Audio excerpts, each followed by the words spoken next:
वंदे मातरम। नमस्कार, जय श्री राम। आज मन थोड़ा खुश है।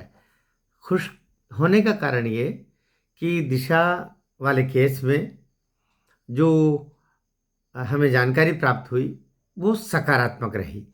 अब तक सामान्यतः आप भी बीच में ऐसे टिप्पणियां भी देते थे।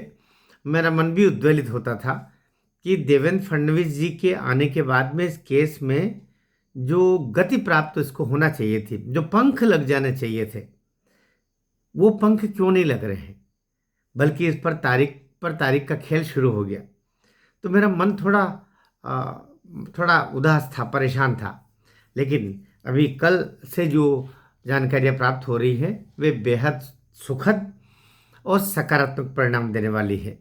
मैं ये कह सकता हूँ कि या तो अमित शाह जी के द्वारा कोई ऐसा संकेत प्राप्त हुआ, या देवेंद्र फडणवीस जी स्वयं कोई न कोई एक कारण ऐसा जरूर रहा है कि मेरी जानकारी के हिसाब से कि अभी मैडम देशमुख को मुख्यमंत्री निवास पर विशेष मंत्रणा के तहत बुलाया गया।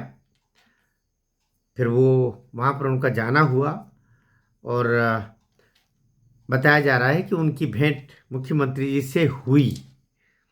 अनऑफिशियल भेंट हुई, ऑफिशियल भेंट हुई ये जानकारी नहीं है, लेकिन उनकी भेंट भी हुई है। और भेंट का कारण दिशा का केस है। तो उसके बाद से ही कल से ही ये संकेत बहुत साफ होने लगे कि 26 मार्च को जो सुनवाई होगी और जिसके लिए जो जवाब महाराष्ट्र सरकार के द्वारा प्रस्तुत किया जाना है उसकी तरफ पूरा कंसंट्रेशन अभी विधि विभाग का है। और अब जो जवाब आएगा वो नए सिरे से जवाब आएगा। अब नए सिरे से जवाब का माने क्या हुआ?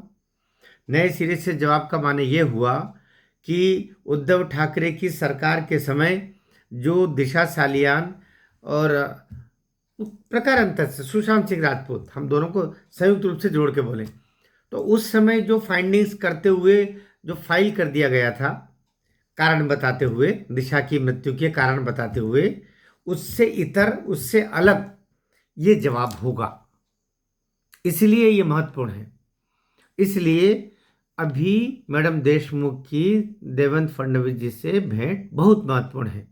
और अब जो फाइंडिंग्स निकल के आ रही है वो बताया जा रहा है कि डिजिटल जो एविडेंसेस है उनके आधार पर पुलिस का काम तो सत्य को सामने लेके आना है। पुलिस का काम सत्य को छिपाना नहीं है, पुलिस का काम सत्य को सामने लेके आना है। तो अब जाकर के ये बात सामने आ रही है कि जो डिजिटल एविडेंसेस थे, अर्थात जो मंत्रालय की जो प्रोटोकॉल डायरी होती है जिसकी सर्टिफाइड कॉपी पहले मीडिया के पास में है, उसकी उसकी एक कॉपी भी लगाने की बात चल रही है। साथ में जो वहाँ पर मोबाइल की उपलब्धता और कुछ दो तीन नए गवाह सामने आए हैं। वे अभी तो पर्दे के पीछे हैं, लेकिन तीन गवाहों के बारे में बताया जा रहा है कि उनकी तरफ से भी इस केस में गवाही की हामी भी ली गई। तो बड़ी अब उपलब्धि मैं मान सकता हूँ। इसलिए मन थोड़ा सा खुश हुआ कि देवेंद्र फडणवीस जी ने शायद हरी झंडी दे दी।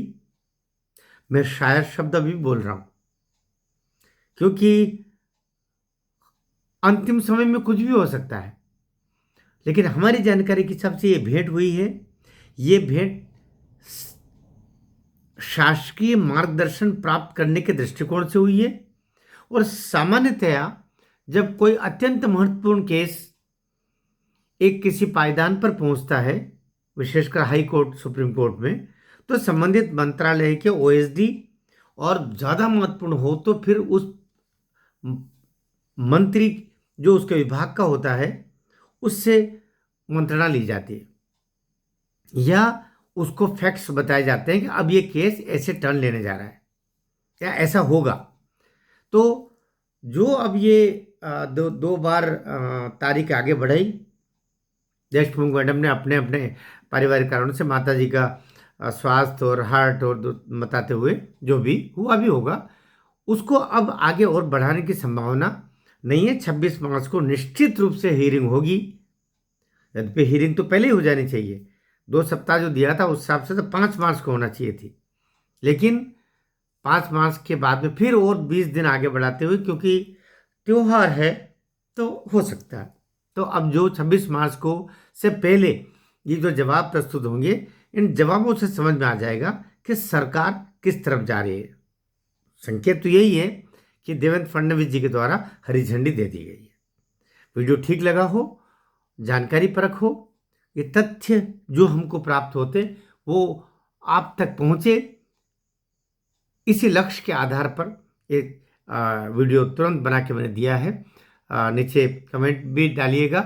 चैनल पर नए हों तो सब्सक्राइब करने का अनुरोध भी करता हूं और साथ देते रहिएगा। भारत माता की जय।